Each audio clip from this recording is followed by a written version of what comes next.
in different parts of this building. Some are in mission control. Others are upstairs for landing operations. We also have isolated rooms for our guests on this show. In total, we have 8 locations covered by 14 robotic cameras that you will be seeing. One of those locations is the dark room, the heart of NASA's Deep Space Network.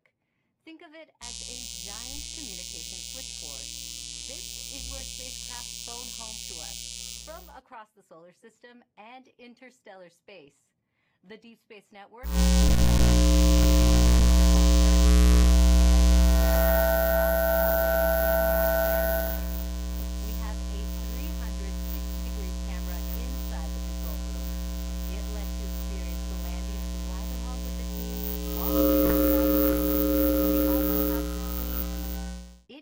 an uninterrupted view of mission control and audio. También tenemos un programa en español. To tell us about it is host Diana Trujillo, who also works on the mission. Thank you, Raquel. We're so excited to be the sister live broadcast in Spanish. Sintonízate nuestro programa en las redes sociales de Twitter, YouTube y Facebook en la NASA en español para que nos acompañes a un tour virtual de la NASA con entrevistas con astronautas, con participación de artistas, con entrevistas con científicos e ingenieros de Perseverance, con Plaza Sésamo y mucho más. ¡Te esperamos! Gracias, Diana. And don't forget, we want to see how you are watching the landing today. Use the hashtag Countdown to Mars to send us your photos and videos. To preview what interviews are coming up is my co-host from the JPL News office, Marina Jurica. Thanks so much, Raquel. The excitement is building behind me right here in Mission Control as we count down to the Perseverance landing. We will be talking to some of the many people who made today possible, from scientists to engineers on the Mars 2020 Perseverance rover team to folks from NASA headquarters giving us a look into the future of Mars exploration. A little later, we will also be speaking with the students who named the rover and the helicopter. Inspirational stories as we prepare for another landing on the red planet. Back to you, Raquel.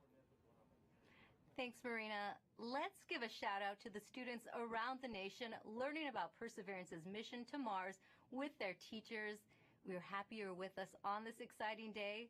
Later in the show, we will be answering some of the questions you submitted through your classrooms. Landing on Mars is complex. The team will be calling out milestones as they happen. It's fast-paced, and you'll hear lots of technical terms. To help us translate and explain what is going on in Mission Control is Swati Mohan. She is part of Perseverance's landing team. Thanks for guiding us through landing today, Swati. Hi, Raquel. I'm happy to be here today. So, Swati, what is the status of the Perseverance rover right now? So Perseverance is still in space right now, about 9,000 miles from Mars. So far, she is healthy and on course. And it takes time to send signals between Earth and Mars. Can you let us know how that affects the information you are seeing? So Mars is about 127 million miles from Earth right now. That means it takes about 11 minutes from light to travel from Mars to Earth. So all the information that we receive from Perseverance actually happened 11 minutes ago. So the round trip is 22 minutes for us to send a command to Perseverance and hear back on the ground that she's received that command. This is what we call two-way light time. That's good to know. And can you tell us who else is in the room with you right now? The operations team is split into 2 different areas. Here in the cruise mission support area, we have primarily the team that has been flying Perseverance from Earth to Mars. You'll see the placards with the roles of each of the people by their stations. Some of the people you may hear talking today are the flight director, who is the conductor of our operations orchestra here, the entry, descent, and landing activity lead, who is a member of the landing team tasked with understanding the execution of entry, descent, and landing, and then also the telecommunications and entry, descent, and landing communications engineers who will be monitoring the signal from Perseverance through the different paths that we have. Upstairs, in what we call the war room, we have almost the entire entry, descent, and landing operations team. And then across the hall from them, we have the surface mission control room, where the surface operations team is ready and waiting to take over as soon as Perseverance's wheels touch the ground. And you have been part of this mission for years now. Can you tell us what have you been working on?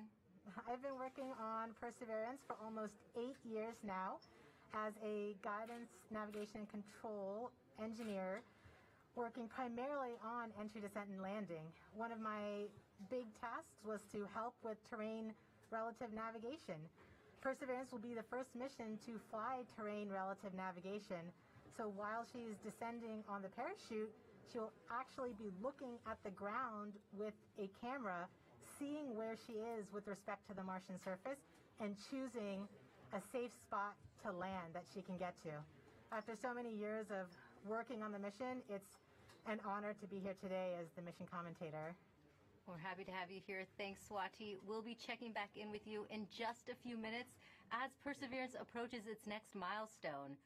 But for now, let's learn more about the rover's mission once it lands on Mars.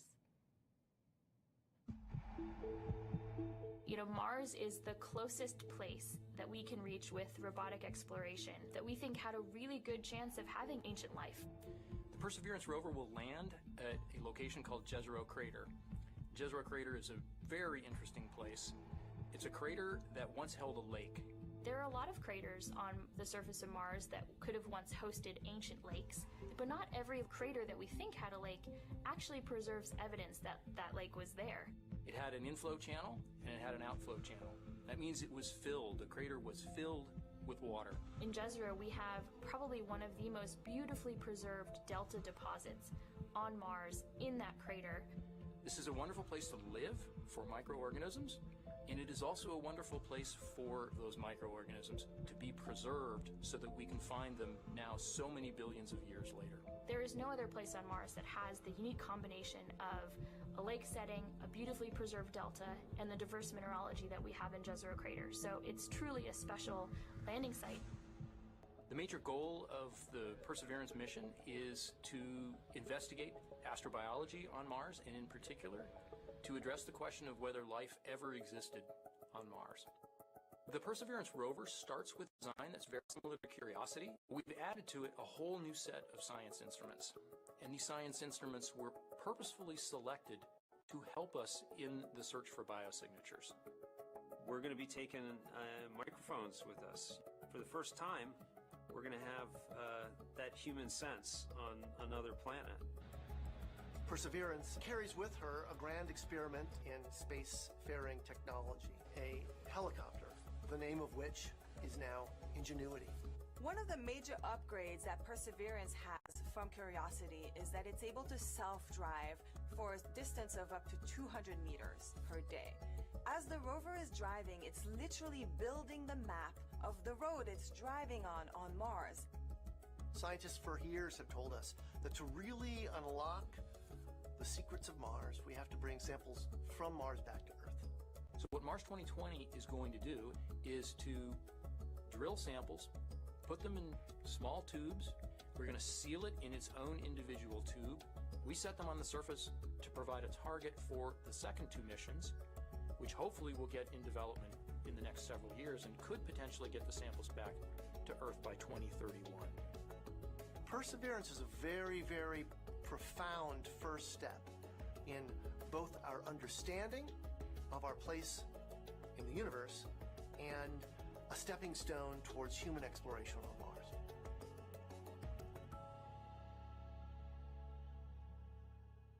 You are watching live Mars landing commentary, and Perseverance is about to reach another important milestone.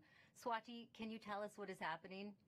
We are at a milestone where the operations team determines whether they're ready to turn off the transmitter to Perseverance. Turning off the transmitter is like taking your hands off of the wheel. At this point forward, Perseverance would be on her own to execute entry, descent, and landing over 500,000 lines of code. Let's listen in. Go. Propulsion. Go. Art lead. Go. Team chief. Go. Ace. Go. Launch cruise phase lead. Go. Deputy mission. Go. EDL phase lead. Go. Mission assurance. Mission assurance is go. Chief engineer. Chief is go. Project manager. Projects go. Mission manager. All stations are go for transmitter off. Copy flight. Go for transmitter off. There you have it, Raquel. We have deemed Perseverance ready to execute entry, descent, and landing on her own. Thank you, Swati. As we just heard, Perseverance is now operating on its own as it cruises closer to Mars. To help explain what this mission means for the agency is NASA's Associate Administrator, Thomas Zurbuchen. Thomas, this is our 5th rover sent to Mars since 1997. Can you tell us how Perseverance is going to kickstart a new era? Wow, this is such an important date today, and it really is the beginning of a new era in a sense that we're going from exploration, kind of with experiments on rovers, looking around, doing analysis, to the sample return phase, in which we're not only looking around, looking at the geology, but really turning our rover into a robotic geologist and astrobiologist, collecting samples that we will bring back to Earth. And for us, of course, those are where the best laboratories are of all of humanity. Some of them still remain to be explored by some that are not yet in the science community yet. And that's what we're looking forward to. It's that new phase. The other element that I want to talk about is the amazing technologies that are there. And of course, one of my favorites is the Ingenuity helicopter, this in search of this extraterrestrial Wright brothers moment, controlled flight for the first time elsewhere, Raquel. Great. And we have a student question on video for you from Macy. Hi, my name is Macy Ragsdale. My question is anything alive on Mars? Thank you. Well, Macy, I'm so glad for your question. It's a question I ask myself. Is anything alive there? And frankly, at the surface where we're going right now with Perseverance, we do not believe there's anything alive right there because of the radiation that's there. It's chilling, cold, and there's really no water there. But guess what? We think that 3 billion years ago, this looked like a stream that you may see on Earth. And frankly, a lot more similar than Earth, with water, with a magnetic field, just like the Earth, with an atmosphere. And the question is, at that time, 3 billion years ago, were there single-cell organisms, just of the type that developed on Earth? So is there life on Mars overall? We don't know. But where we're going right now, we're really looking for ancient life. And that's what we're so excited about. Thank you for your time today, Thomas. And thanks to everyone who has been using the hashtag Countdown to Mars. Here are some of the photos that you've sent in so far. Let's take a look. Now, please keep sharing with us how you are watching this moment today. For now, let's go back to Swati for an important update to what's going on in mission control as we get closer to another milestone. Hi, Raquel. This next milestone is a communications poll. So during landing, not only will Perseverance talk directly to Earth, but we'll also be talking to 2 spacecraft that are currently orbiting Mars, the Mars Reconnaissance Orbiter and the MAVEN spacecraft. This poll is to confirm with the Mars Reconnaissance Orbiter spacecraft and the MAVEN spacecraft teams that they are ready and on track to support the relay from Perseverance. Let's listen in.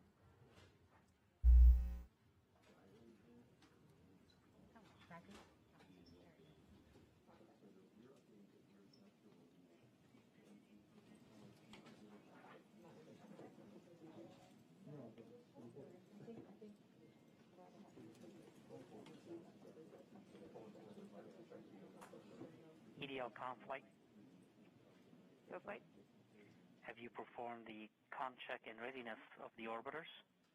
We have performed the voice check and the readiness poll and can confirm that MRO, MAVEN, EDA, Radio Science 1 and 2, UHF, DTE, CSN, and EDL, GDS are all ready to support. Copy, EDLCom.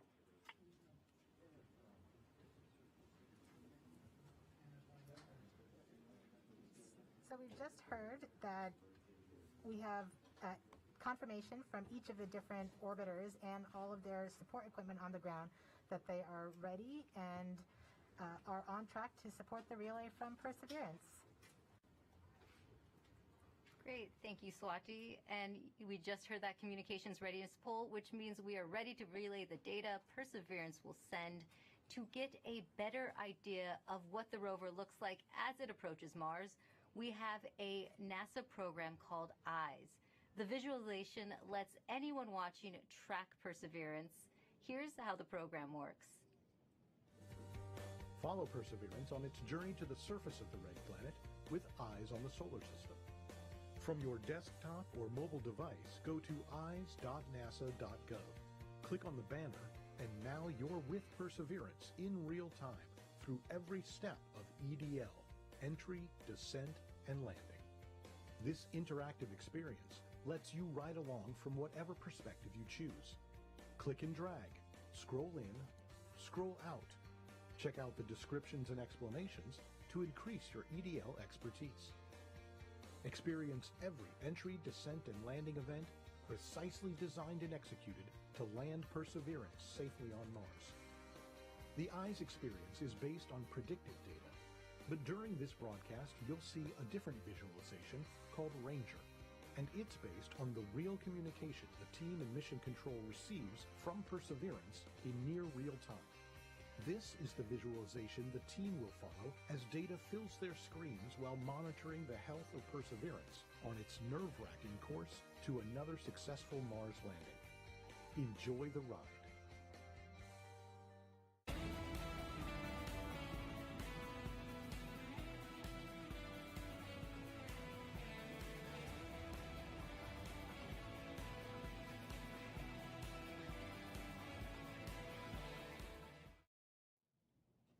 You are watching live Mars landing commentary. Stepping outside Mission Control to talk to us is Perseverance System Engineer Matt Smith. Thanks for joining us today, Matt. Hey, Raquel.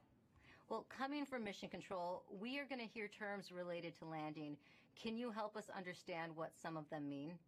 Sure, definitely. One thing you'll hear a lot about is telemetry. So telemetry is just our way of talking about data that's coming from the spacecraft and telling us important things like temperatures on the vehicle, pressure, how much fuel we have left, and other things that we need to understand for the health and safety of the vehicle. You'll also hear the word nominal, hopefully. Nominal means everything is expected, everything is okay, we're good to go. You'll hear also a lot about velocity and deceleration. So velocity is just our speed combined with the direction we're going. And deceleration is our slowing velocity. So we're coming in at over 12,000 miles per hour, and we're going to slow down to a nice, comfortable 2 miles per hour at landing, and that's our deceleration. Speaking of landing, you may hear a couple important terms at landing itself. One is RIMU stable. So the RIMU is a device on the rover that measures the rover's orientation and whether it's moving. So we want a nice, stable landing spot without any motion. You'll also hear UHF stable, hopefully. UHF stable refers to good telecommunications link with the rover and indicates that we've had a good separation between the descent stage and the rover after the sky crane maneuver. Finally, you may also hear Tango Delta nominal, or touchdown nominal. That means touchdown on the surface of Mars within the expected range of safe landing speeds. Thanks for that breakdown. Now, this is your first Mars mission. What have you learned from this experience? Yeah, one of my takeaways is that you can almost never be too careful when it comes to Mars. You definitely can't take Mars for granted. You know, we've checked and double-checked and triple-checked everything on our way to Mars. And, you know, even though we've done this once before using the sky crane technique on the Curiosity rover, you know, I think everyone's going to have everyone's going to hold their breath until we're on the surface of Mars this time around. And we have a social media question coming in. Nor the Door on Instagram asks, how complicated is the automated landing sequence and who wrote the code? Yeah, it's quite complicated. The automated landing software needs to do literally hundreds of things all on its own, just right with sub-second timing accuracy. And it's the result of many hundreds of people over many years, stretching all the way back to Curiosity, and then improved for the Perseverance landing today at Jezero Crater. Great. Thanks for your time today, Matt, and good luck. Thanks. Now, landing on Mars is hard. Landing on Mars during a pandemic is even harder. The team behind the Perseverance rover faced one of its biggest challenges when the coronavirus pandemic struck. Here's how they kept the mission going.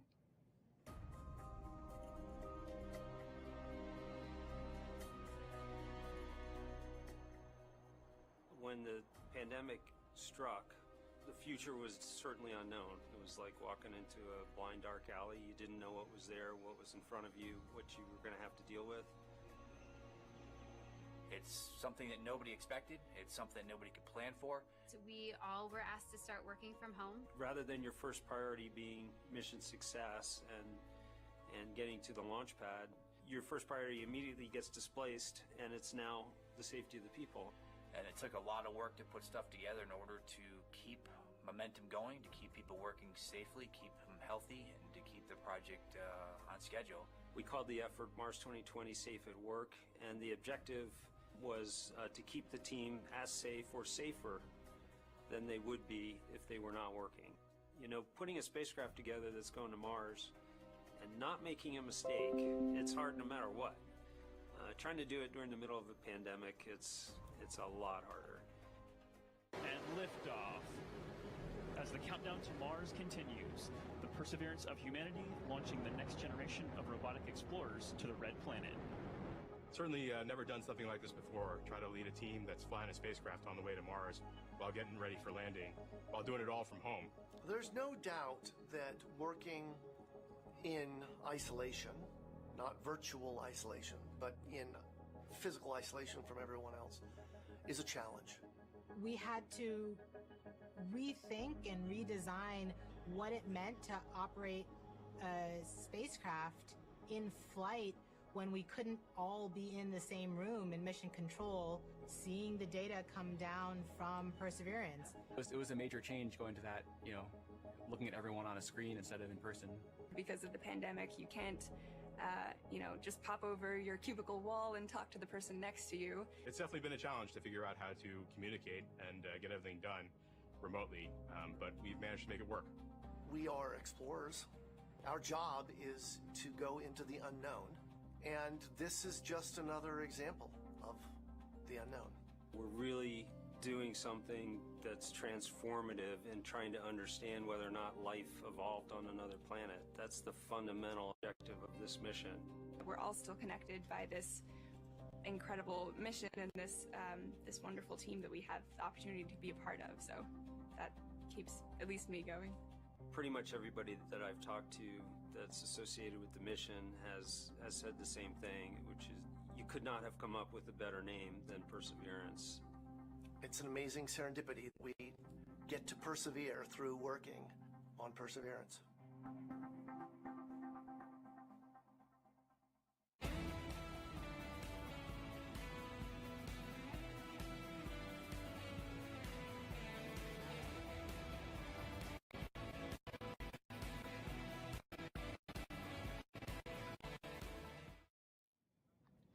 Joining us now is looking for the landing target.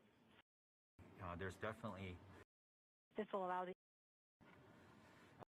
key stressful elements for all of us is with this contributors from aerospace.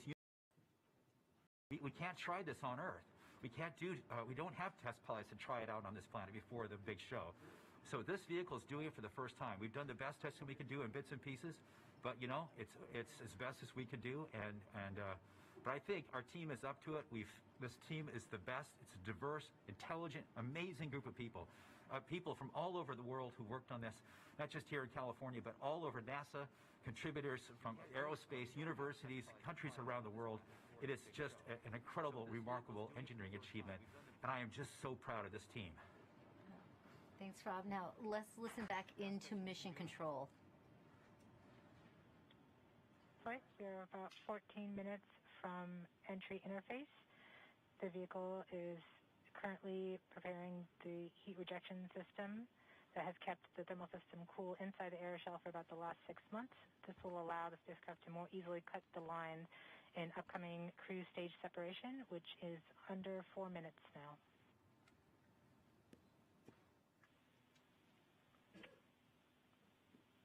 We have now enabled the Rover Pyro Bus. That's the pyrotechnic system that's we are powering off the cruise stage devices. And these are the things in the cruise stage that we no longer need. With the pyrotechnic system working, we can explode the devices. The vehicle is preparing for the upcoming cruise stage separation in about 3 minutes 15 seconds by powering off all the devices on the cruise stage in order that they can be safe once the cruise stage is jettisoned.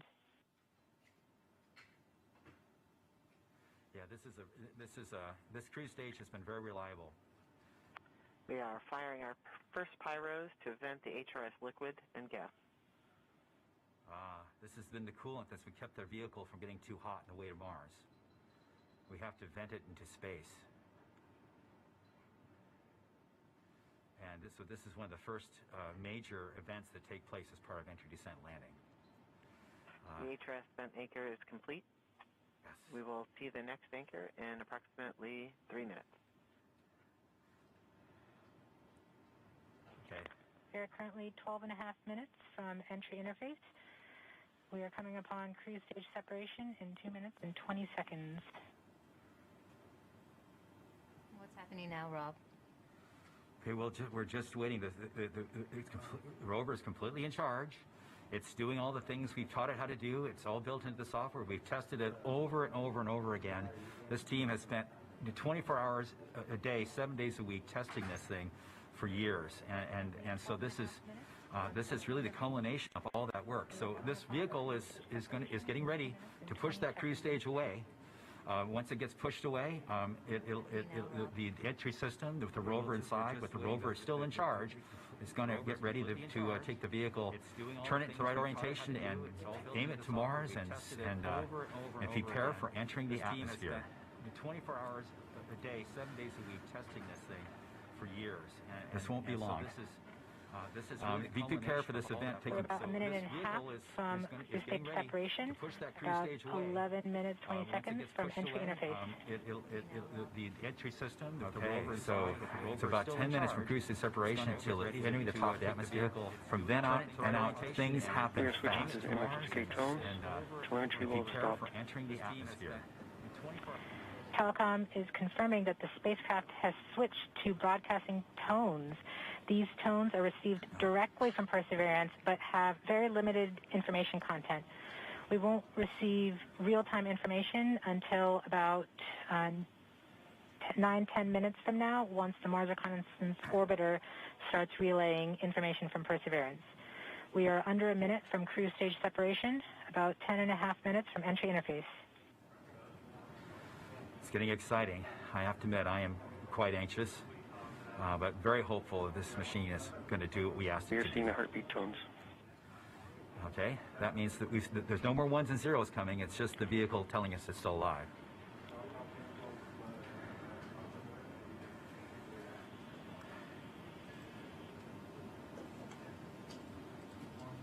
We're continuing to receive tones from Perseverance, standing by for cruise stage separation.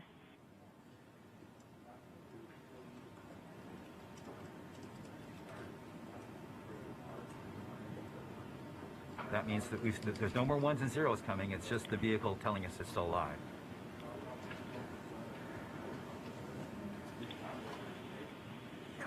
We have indication that cruise stage separation has been confirmed by the spacecraft. We're off on a good start. In about 1 minute, Perseverance's landing software will wake up and begin the final preparations for entry. The first action it will do is to fire warm-up pulses with the entry thrusters. These pulses ensure that the spacecraft gets the thrust that it wants during entry interface. We're about 9 minutes from entry interface.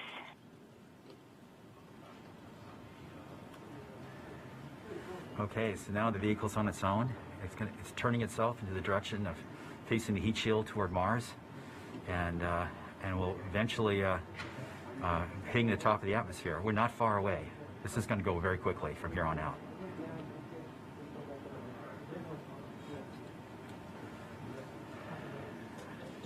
Confirmation that we got shadowed by the cruise stage as it passed through our beam to the Earth. Telecom indicated actually that we could see a signal that the cruise stage went between the Perseverance entry capsule and Earth. So we saw a little blip, the data stream indicating the cruise stage separation. We have confirmation that the vehicle has started warming up those entry thrusters. Warm-up pulses have begun.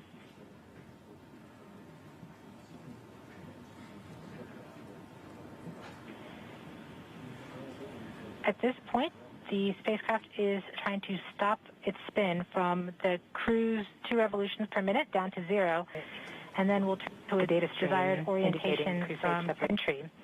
It will separate the 2 balance masses that has kept it balanced during all of cruise. This will allow the entry capsule to have lift when it enters the atmosphere. We have confirmation that the spacecraft has turned to the desired entry attitude. We are about 7.5 minutes from entry interface. Okay, the vehicle is pointed in the right direction. The thrusters are warmed up and doing their job.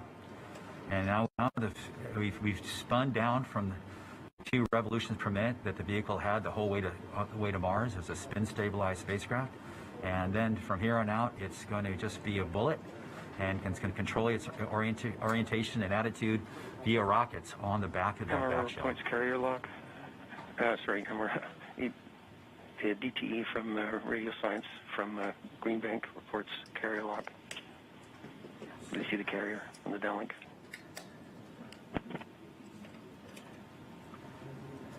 Flight level 1.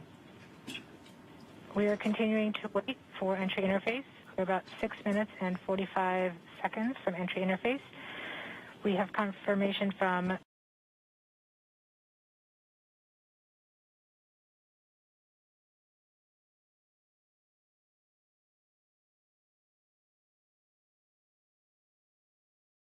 we can see a little bit of that slowdown of the atmosphere on the Perseverance entry capsule.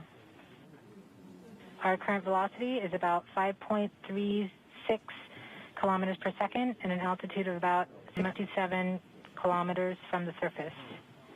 We are probably seeing MRO plasma blackout at this point.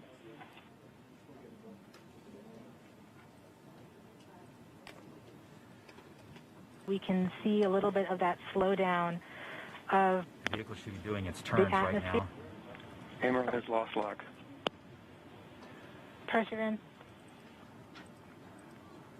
We have indications that Perseverance is now performing bank reversals in the atmosphere. These are the steps in order to control its distance to the landing target. Perseverance has just passed through the point of maximum deceleration and has indicated that it felt approximately 10 Earth Gs of deceleration. MRO has lock again.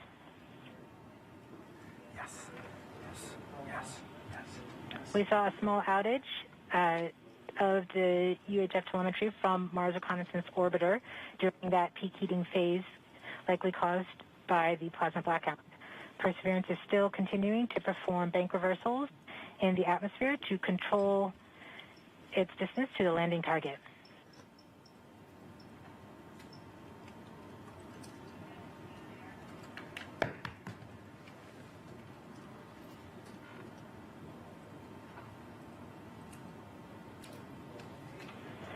Perseverance is going about 1 kilometers per second at an altitude of about 16 kilometers from the surface of Mars. We have entered heading alignment, which means Perseverance is no longer trying to control the distance to Mars, but to the target on Mars, but instead is flying straight to the target.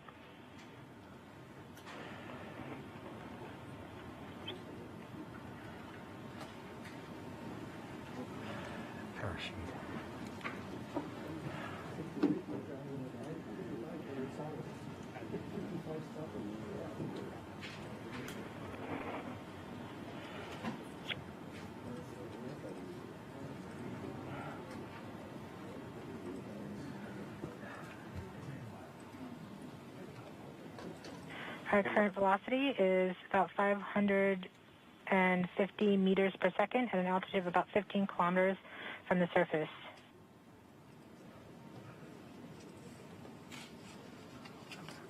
MRO's reporting good telemetry log.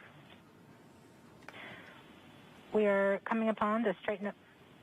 We are starting the straighten up and fly right maneuver, where the spacecraft will jettison the entry balance masses in preparation for parachute deploy and to roll over to give the radar a better look at the ground.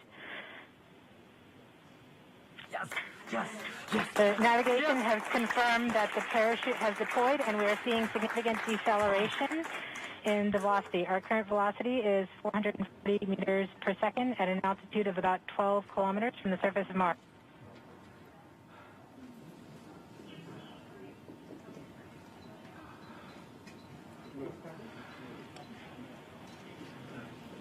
Perseverance is now slowed to subsonic speeds, and the heat shield has been separated. This allows both the radar and the cameras to get their first look at the surface. Current velocity is 145 meters per second at an altitude of about 9.5 kilometers above the surface.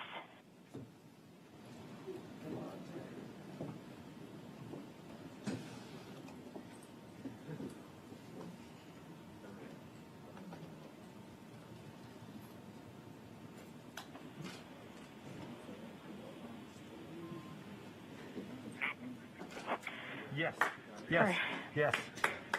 Perseverance now has radar lock on the ground. Current velocity is about 100 meters per second, 6.6 kilometers above the surface of Mars. Perseverance is continuing to descend on the parachute. We are coming up on the initialization of terrain relative navigation and subsequently the priming of the landing engines. Our current velocity is about 90 meters per second at an altitude of 4.2 kilometers.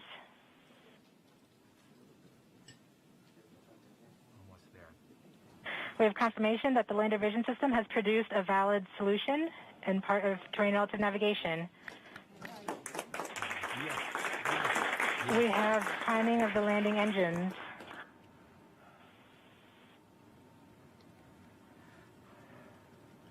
Current velocity is 83 meters per second at about 2.6 kilometers from the surface of Mars. We have confirmation that the back shell has separated. We are currently performing the divert maneuver. Current velocity is about 75 meters per second at an altitude of about a kilometer off the surface of Mars. TRN Safety Bravo. We have completed our terrain relative navigation. Current speed is about 30 meters per second, altitude of about 300 meters off the surface of Mars.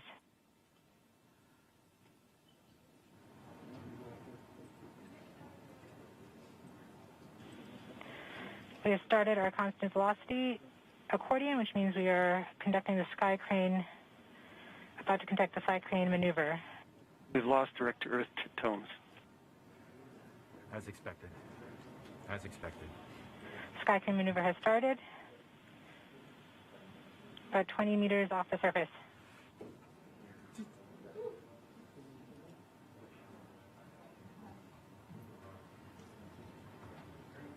We're getting signals from MRO. UHF is good.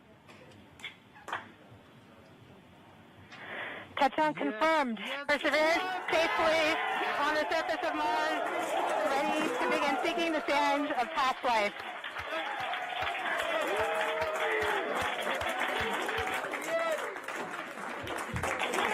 At this point, the descent stage has flown away to a safe distance.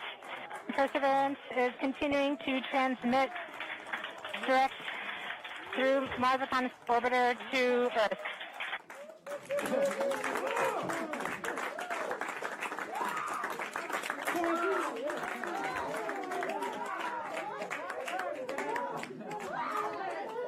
Oh my God. Oh. Informs our time zone. At this point, I mean, what's going on?